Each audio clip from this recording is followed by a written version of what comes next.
Hi, viewers. Burkina Faso is an African country where 70% of the land is covered with dense forests. The most valuable treasure in these forests is sandalwood. Yes, the same sandalwood that is famous worldwide for its fragrance and rarity. While other countries think about how to use their forests, the President of Burkina Faso, Ibrahim Traoré, has come up with a plan to make use of this precious resource in a way that has surprised experts around the world. When Traoré reviewed the country's natural resources, he realized that Burkina Faso's forests were full of sandalwood trees that had reached the end of their lifespan. According to forestry experts, such old trees not only lose their fragrance and with strength, but they also block the growth of new plants. That's when Traoré decided not to let these old sandalwood trees go to waste, but to turn them into valuable products and replace them with new trees to maintain the forest balance. For this purpose, he gathered forestry experts from across the country and launched a smart forestry plan. In the first stage, all the old sandalwood trees were identified. Then they were carefully cut down, and in their place,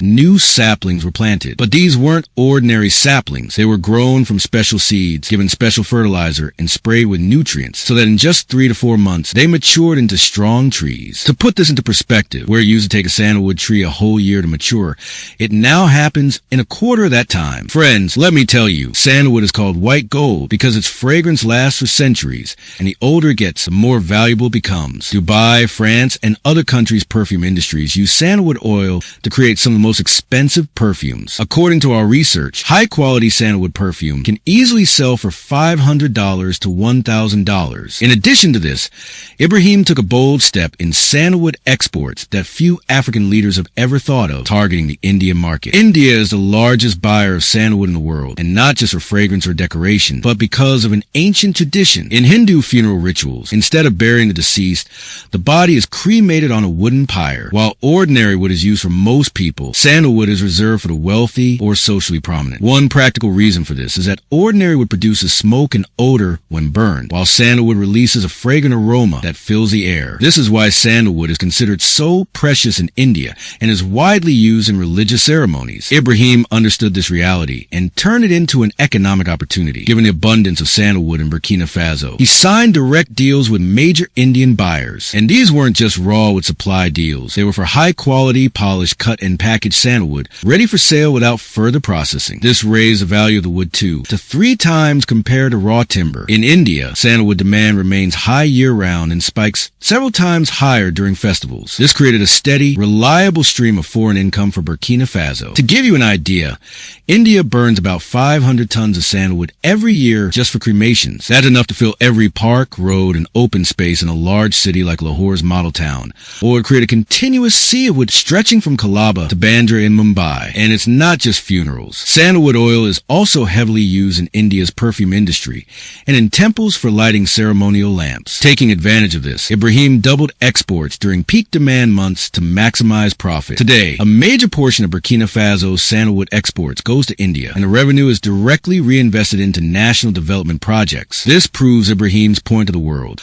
A wise leader can use natural resources in a way that strengthens the economy and build a new international identity. Apart from this, sandalwood is also used to make furniture, decorative items, valuable sculptures, and fragrant religious artifacts. Ibrahim Traoré has signed agreements with major companies in Dubai, Saudi Arabia, and Europe to export processed products instead of raw wood. To make this possible, the country is setting up modern processing plants where sandalwood will be cut, oil extracted, furniture made, and packaging completed. This increases the wood's value 3 to 4 times and injects billions of dollars into the local economy. This plan is not just a commercial strategy. It's also an environmental protection model. For every tree cut, at least 5 new sandalwood saplings are planted. These are grown in special nurseries with controlled irrigation, nutrient-rich soil, and organic fertilizers to accelerate growth. These new trees not only restore ecological balance, but also absorb carbon dioxide and help keep the air clean. Ibrahim has turned this project into a national movement involving rural communities, school children, and local groups. Every year, on National Forestry Day,